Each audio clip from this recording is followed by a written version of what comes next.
요즘에 금리 인상 때문에 집값이 떨어진다, 이런 이야기들 하죠. 최근에 뭐 영끌 오적 이런 이야기도 나오는데, 그 사람들 요즘에 핑계대는 거 보면은 금리가 이렇게 빠르게 오를 줄 몰랐다, 파월이 이렇게 할 줄은 몰랐다, 누가 예측을 했겠느냐, 이런 식으로 이야기를 해요. 저희가 말씀드렸었죠. 저희는 작년부터 그 얘기했어요. 올해 3% 넘어갈 가능성이 있다. 파월이 2023년부터 금리 올린다 라고 이야기를 했을 때 뭐라 그랬어요?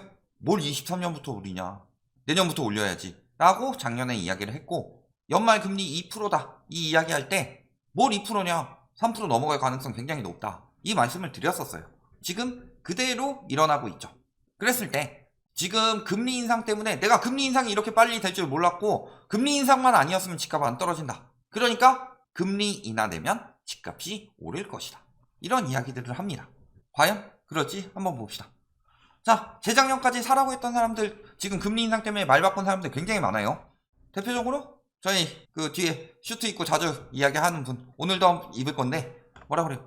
이때는 2021년 당신만 모르는 마지막 기회다 하면서 여기저기 호재들이 있으니까, 공급은 적고 호재가 있으니까 여기저기 사라 이야기를 하다가 요즘엔 어때요? 진퇴양난.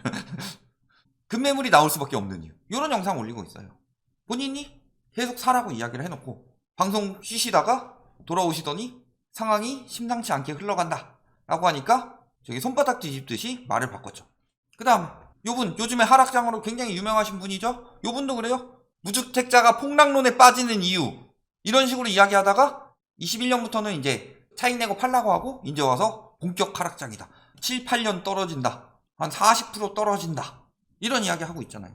여기 영끌 오적 중에 또 한 명이죠. 공장장님. 이 정도라면 조정이라기보다 하락이 맞습니다. 권모술수 공교수님 뭐라 그래요?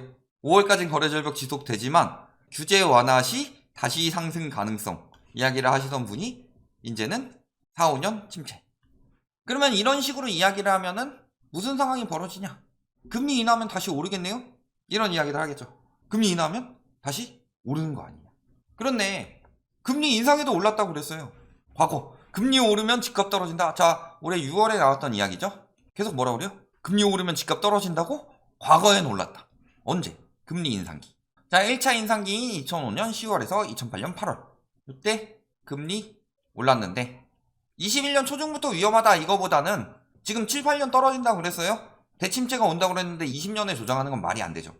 또 2010년 6월에서 2012년 6월. 자, 이때는요 금리 올랐는데 집값은 떨어졌죠. 이게 지수상으로 전반적으로 올랐을 뿐이지 진짜 거품 많이 낀 서울이나 이런 지역들은 다 떨어졌다. 자, 그랬을 때 이때 막 금리 올랐을 때 집값이 이렇게 전국으로 갑자기 맨날 서울 아파트 이야기하다가 전국으로 이야기를 하죠. 그러면서 금리 오를 때 집값 올랐으니까 어떻게 해요? 금리 떨어지면은 이제 와서 금리 오르니까 집값 떨어진다, 이 말을 하는 것이 잘못됐는 거죠. 반대로 자, 글로벌 금융위기 터지고 나서 금리를 급격히 낮췄습니다. 부동산 침체기 언제까지 이뤄지죠? 뭐 중간에 한번 2009년에 잠깐 튀긴 하지만 박근혜 정부에서 초이노믹스를 시행하기 전까지는 장기적 부동산 침체기였다. 13년까지는 침체기였고 2014년부터 좀 안정되는 분위기였는데 초이노믹스 시행하고 금리 쭉 낮추면서 집값 튀기 시작했죠. 그러니까 금리만 핵심으로 보시면 안 된다. 금리는 물론 올라가면 하락 요인이 되는 거고, 지금은 여러 가지 하락 요인이 굉장히 많이 쌓인 상황에서 급격히 올린 금리가 그것을 불붙여버린 신호탄이 되었다, 이렇게 보시면 되겠죠. 그러면은 글로벌 금융위기 때는 한 40% 떨어졌는데 이번에는 그렇게는 안 떨어지는 거 아니냐, 그런 이야기 하는데요. 왜 다들 갑자기 이번에 굉장히 위험해졌다, 금리가 빨리 올라갔는데 내년에 내후년에 금리 인하하면 다시 오르는 거 아니냐, 이렇게 이야기를 할 수가 없는 게 전부 다 위험하기 때문이에요. 2008년에 뭐 왔죠? 글로벌 금융위기 오면서 금리를 낮춰도 집값이 계속 튀었죠. 그러니까 금리를 낮춰도 집값이 떨어질 수밖에 없는 이유를 보셔야 된다. 그러면은 저희가 여러 번 말씀드렸지만 금리는 신호탄일 뿐이고 핵심은 뭐예요? 첫 번째는 집값 거품, 그 다음에 집값 거품이 생겨나면서 만들어낸 가계부채, 가계부채가 늘어나면서 어떻게 되죠? 심리가 막 올라가죠. 그런데 이게 되게 위험한 일이다. 그래서 그렇게 쌓인 거품은 터질 수밖에 없는데 지금이 2008년보다 더 위험하다.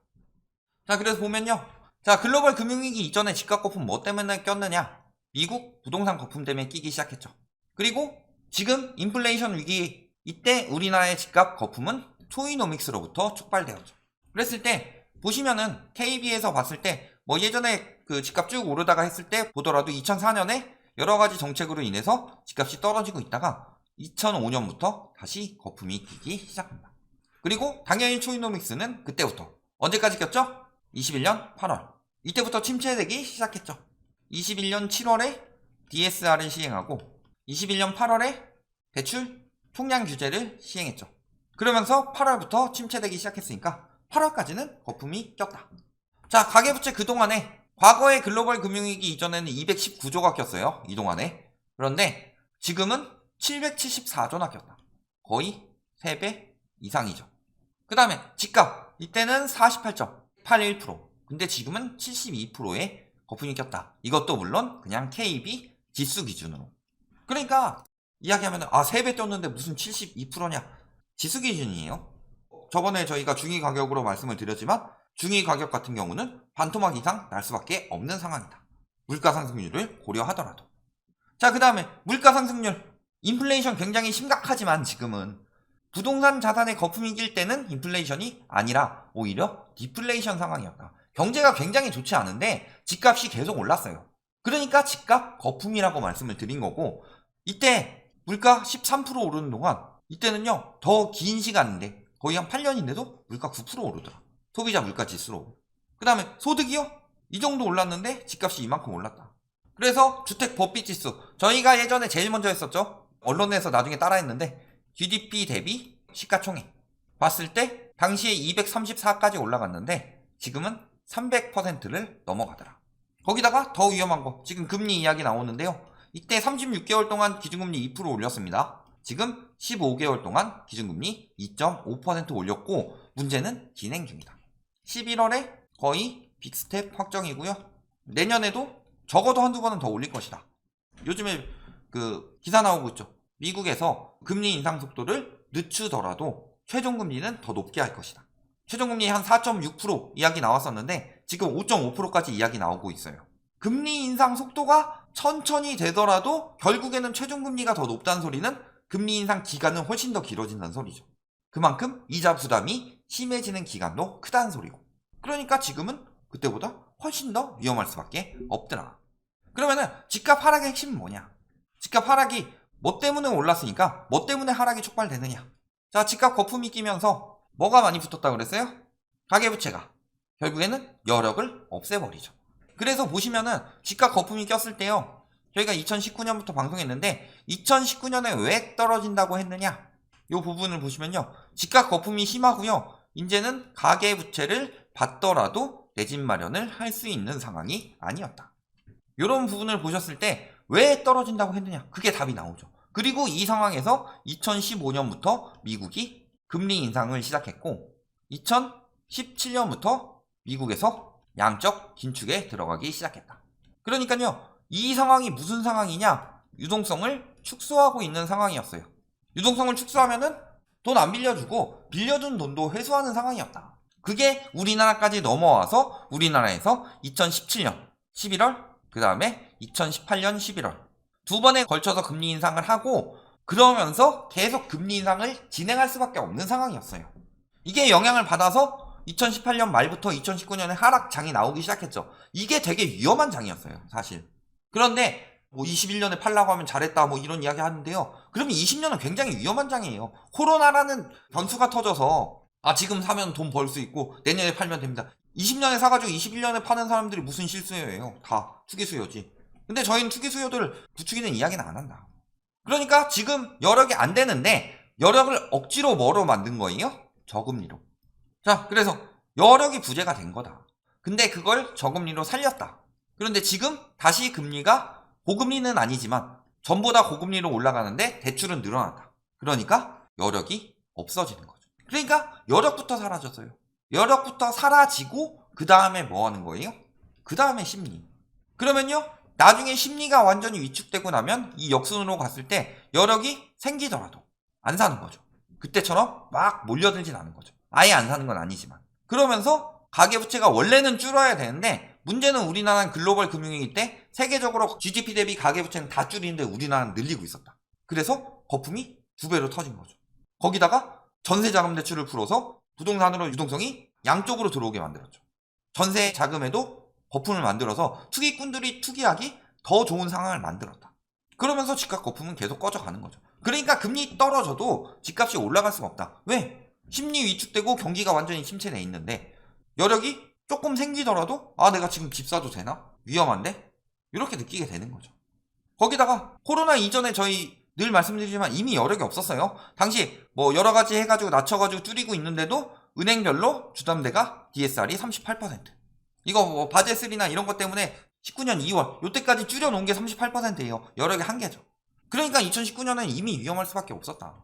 DSR이 이미 40%가 컷인데 38%면 이미 위험했던 거예요. 근데 금리 쭉 내리니까 DSR 한도가 확 늘어나 버린 거고, 그 다음에 DSR 자체를 시행을 안 하고 있었던 거고, 코로나 때문에 시행이 늦어진 거고. 실질적으로는 저금리를 억지로 여력을 만들었다. 공급 부족 이야기를 막 하는데 이거 아니고요. 수요가 증가했죠. 수요가 왜 증가했어요? 저금리. 저금리의 장점은요, 한도도 늘어나는데 부담이 줄어든다. 부담이 줄어들기 때문에 내가 월세를 100만 원을 내는데 돈 빌려가지고 집 사면은 이자를 한 70만 원 정도만 내면 되네? 그러니까 막 빌려서 산 거예요. 근데 그게 비정상적인 저금리라고 의심은 했는데 계속 부추겼던 거죠. 연골 오적을 비롯한 많은 사람들이, 부동산 전문가라는 많은 사람들이 계속 하나같이 공급 부족 이야기를 했는데요. 사실은요, 저금리는 오래 갈 수 없는 상황이었죠. 저희가 코로나 때 계속 이야기를 했던 거예요. 코로나로 인한 저금리는 얼마나 갈 것이냐. 오래 못 간다. 길어야 몇 년 가는데 그때까지 쌓인 거품까지 붕괴되면은 엄청나게 위험해진다는 소리네. 하지만 이젠 DSR이 시행됐죠? 이제 완전히 막히는 거죠? 그래서 LTV 40%일 때는 집값이 5억에서 13억으로 오를 때, 이때가 2014년 7월 중위 집값이고, 이때가 2022년 8월쯤 집값이다.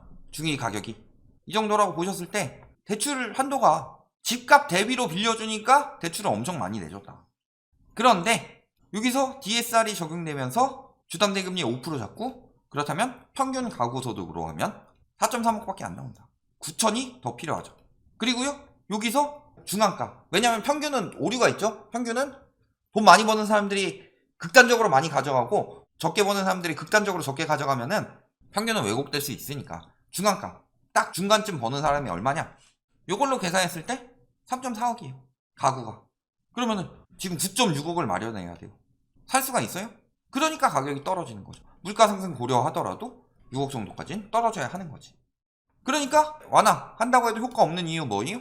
10억 넘는 집 대출을 받아야 돼요. 사고 싶어요. 예전에는 많이 내주면 초이노믹스 때까지만 하더라도 한 70% 내줬는데 그러면 얼마 내줘요? 10억 5천 내주죠. 4억 5천만 있으면 집 살 수 있었죠. 이자를 1,000만 원 내든 내 소득은 500밖에 안 돼도. 그런데 지금은요, 중위소득으로 하면은 아무리 많이 내줘봤자 3, 4억밖에 안 내주니까 살 수가 없는 거고. 그러니까 지금은 여력이 안 되는 거다. 그런데 이 DSR이 해제가 될 수 있느냐? 해제가 될 수가 없다는 거죠. 소득 대비로 높아졌던 집값은 빠질 수밖에 없는 거고, 그 거품이 빠진 다음에 거품이 다시 끼더라도 한계가 있다는 거죠. 작년 말 기준으로 47.6%였어요? 그보다 더 낄 수 있어요?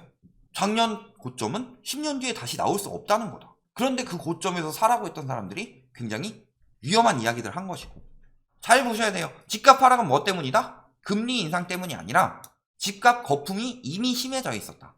그리고 그 집값 거품을 따라서 엄청난 가계부채를 받았다. 여기서 터진 거예요.